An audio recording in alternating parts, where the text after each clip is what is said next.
Hey everyone, what's going on? I'm Fabian for Liberty. I wanted to address the video that I posted last night regarding the federal and state checkpoint that my family and I were subjected to. First, I want to tell you that I've announced this on my podcast last week. You can see behind me is a black screen. And if you can't see around me, I got a bunch of set up pretty much a studio for my new video podcast that I'll be rolling out in about a week or so, still kind of putting the final touches on everything. And this video podcast is all about doing everything that I can to raise the new class of entrepreneurs. My goal is 1 million new entrepreneurs that go and really spark economic growth, spark real economic development and economic liberty, while themselves, as they learn entrepreneurship and see the changes that it makes in their life, that they're then able to inspire their family and their friends so that people can realize, wow, opting out of the job paradigm is really where I should be focusing my efforts and my time. Of course, I'll be tackling the New World Order, the global economic reset that's on the verge, the dollar, the Chinese currency, everything that I talk about in my YouTube videos. But it'll be just a longer format, a little bit different, 30 to 45 minutes every day. Hope you enjoy it. And I want to thank all of you that have been listening to my podcast and the daily emails that I get from your comments and how much you enjoy it. I really appreciate that. So last night, as you know, I posted a video about this checkpoint that my family and I had to go through. And of course, you know, there's people that comment saying it's a traffic jam or, you know, it's road construction. And that's okay. You know, I'm not trying to convince anybody of anything. I'm simply telling the truth as I see it, giving the facts that I know, and people can do what they want. I've said since day one, if you've been watching my videos for some time, never take my word for anything, just do your own research. You know, when I am invited to speak at one of many conferences, but a conference that I'm able to record, and people say, well, that's not true, or whatever it may be, I don't care, okay? The fact is, the global economic reset is underway. Whether you listen to the download or not, it doesn't matter to me. It really doesn't. I mean, the point is that I want to get the information out to people who want the information and want to be awake. So when I post a video and I get these comments, I wanted to address them only because, you know, look, me and my staff have been working on the Global Economic Reset book. Basically, Surviving and Prospering in the Age of Turmoil is kind of the loose title. And it's been fascinating. I mean, I've done around 2 years of research on the global economic reset. I have spoken to some of the biggest people in the hedge fund, in the financial industry community about that totally believe it and that tell me they know for a fact it's being negotiated underway. So, but anyways, I've been studying it and I've made it such a part of my life that I'm now doing all this research historically to go back to other resets and other economic periods of struggle and collapse and what have you. And one of the common themes as tyrants rise, as just sweeping fundamental paradigm shifts that take place, whether, you know, it's Poland before the Nazis invade, or it's England before the global economic reset, or, you know, just whatever, you know, America after 9/11, all these different events. You see a culture of people that even when the evidence is presented to them right in their face, they still don't believe it. And there's nothing you can do about those people. You know, one of the most common questions I'm asked is, how do I wake up my friends and family? And really the only way, it's like, you know, you could never change anybody, right? That's really impossible to change anyone. The only thing you can do is change yourself. So if you change yourself, that's probably the most powerful thing that will wake up your friends and family, the change that you'll do. I mean, I've seen this in my life so much. When I was a broke, dirtbag loser, just totally just clueless about what I was going to do with my life, absolutely just, you know, had no ambition, I dropped out of college. I wasn't inspiring anybody. I mean, my family was worried about me, you know, and it's only when I finally made the determination to say, you know what, I'm going to take the bull by the horns. I'm in charge of my life, taking full responsibility, and I'm going to plow forward. That really I saw the change in the rest of my family. You know, I'll just share a quick story. I know this doesn't have to do with the checkpoints. I'll get to the checkpoints in a second. But I remember when I first started out, I had, again, been through about 7 different jobs. And in that summer, I moved to Florida, and I had started to set a lot of goals, spiritually, health, family, income. One of my income goals was to make $8,000 a month, which was a little over $100,000 a year, just under. and or my goal was to make $100,000. This was like 11 years ago. And I had the goal posted up everywhere with all my other goals. And when my family come over, they thought I was totally had gone crazy. They were like, this is weird. And, and I was getting this information, a lot of great information from some mentors that I had that I was just absolutely blessed and honored to be working with, that really just like were helping me out, really.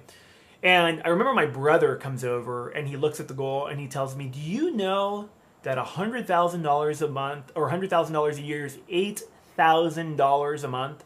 And he said it in a way where it's like, you're never going to be able to do that. Well, sure enough, that year, I completely surpassed the goal.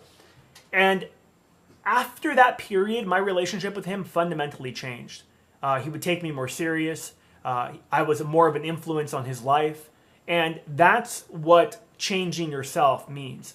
So you can't wake, people to the police state or to the economic collapse or the global economic reset. You could only change yourself and your behaviors and hope that they take note and they follow suit. Now, back to the federal and state checkpoint that I went through last night. I want to answer a lot of the questions, but first, just for the clueless people that, or maybe not even clueless, just for the people that, want to believe that these things aren't happening. I'll link this story below in case you missed it.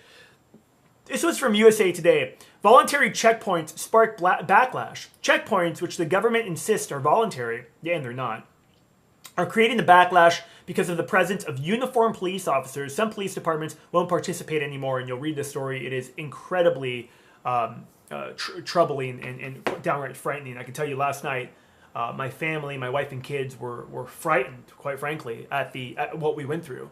And as you watch the video, first off, it starts off, to see on the right-hand side, it says, prepare to be stopped. And down the road a little bit, you'll see all these big lights that they were basically had like these floodlights that were like shining down on you and illuminating your whole entire car. My kids were freaking out. People were like, well, why'd you stop videotaping? Why didn't you, basically confront the people that were there? It's because my family was freaked out and I didn't want to make the situation worse. If it would have just been me, I would have totally done that. But as a father and protector of my family, that's my first and foremost responsibility, and other parents will completely understand and appreciate that. But towards the end of the video, you'll see on the right-hand side, or the left-hand side, what's the center divider of the road, was a huge paddy wagon from the state police. And then towards the right-hand side of the road, there was about 10, maybe 15 police cars, and then behind those were, I'm not kidding, probably 25 cars that were lined up. People pulled over to the side of the road. Probably 50 plus police officers were there. And it was hard to distinguish who was state, who was federal, because they all had, except for the exception of a few people that may have been like the more like civilian contractors that were dressed more in like, slacks and just like dress shirts. All the other people were dressed up in green military fatigues, not the camo ones, just the green ones, with police logos on their shirts and then these reflective vests on. And I was so enraged, I couldn't believe this was happening in America. They were asking for your ID, and quite frankly, you don't need to show your identification at any checkpoint. They're completely illegal. If you're not drunk, if you haven't been suspected of any crime, they can't stop you. People don't know that, and they just submit and give up their rights. And I would assume that the people along the side of the road that were all stopped, some which I saw spitting into cups, others that I saw basically like the police like going through their cars, don't know their rights, and they just submit to this. It's all voluntary. And people are like, well, what should I do? What you do is you don't submit. Now, I did show my ID, right? Because I have my family, my kids freaking out, at the police. And, what do you do in this situation when you grow up and you have little children? And, I grew up saying, the police are the good guys. And I think a majority of the police are good. But clearly yesterday, the show of force that these police were putting on were so incredibly troubling. So, look, again, I could give really a crap whether you believe if it was a federal checkpoint or not. Okay? USA Today is reporting on them. You can clearly see in the video the police presence that was there. Anyone that's been through, not only that, the fact that it's a choke point. So I had gone through a major intersection, and it was 9 o'clock. It was actually like 9:30 at night. And there was all of this traffic in a part of the road, part of the highway where there's never traffic at that time. We're like, what's going on? And we thought, well, maybe it is road work. But then we saw up at the front where the traffic started, there was 3 police officers on motorcycles just standing there. And that was really, really strange. And as we got closer and then we started to see the signs, be prepared to be stopped. There was another sign on the left-hand side, have your driver pull out your driver's license or have your driver's license out ready to show. So this is police state, ladies and gentlemen. This is basically indoctrinating the masses and doing baby steps. It's moving the Overton window, little by little. 20 years ago, people would have never have allowed this. They would have never accepted it. I mean, DUI checkpoints on 4th of July or Labor Day, that I could somewhat, kind of understand. But this, where it's totally just for no reason, is troubling. And it's a show of force. It's a show of force to show the American people who really is in charge. My wife actually said it best yesterday with the police. I mean, to see 50 plus police officers for a DUI, what they claim to be a DUI checkpoint, was nothing I've ever seen in my life. I've been through one other checkpoint in my life when I was a kid, and we were traveling in Nevada, and they had one in a town called Laughlin. As you were leaving the town, they had a checkpoint for DUIs, and that was on the 4th of July weekend. And that was like 3 police cars, a couple police officers. They were just like, and basically they were just like, look at you, and they'd wave you in. They weren't stopping everybody and shining flashlights in your eyes. And it was crazy. It was literally like the Stasi. So anyways, you can think what you want about the video. But the point is that the only way I think that we can turn the tide is by changing ourselves, as I said earlier. Because we're not going to be able to just change other people unless we change ourselves and our behaviors. I did a video real quick, and I'll wrap it up. I did a video, maybe about a year and a half ago, how to defeat the system. And it talked about not shopping at their stores, not eating at their big box food, poison-laced food, not taking their prescription drugs, or their vaccines, not putting your money in the big mega banks, but instead finding maybe like a local bank or a credit union, not participating in the system. And as an individual, taking full responsibility of your life and opting out of the system altogether. That's, ladies and gentlemen, what the globalists fear the most. I'm Fabian for Liberty. Hope you enjoy my video. Please share it if you like it. Also, if you like the checkpoint one as well. Remember, if you're interested in real estate investing, you could always check out resourcefulrealestateacademy.com. Got a great blog there about real estate markets and all kinds of other stuff. Also, to download the conference that I gave at a private hedge fund and private equity fund group, about 87 of their wealthiest clients. My talk was roughly about under 4 hours. Go to GER2015.com. Thank you so much for watching. I'm Fabian for Liberty. I'm out.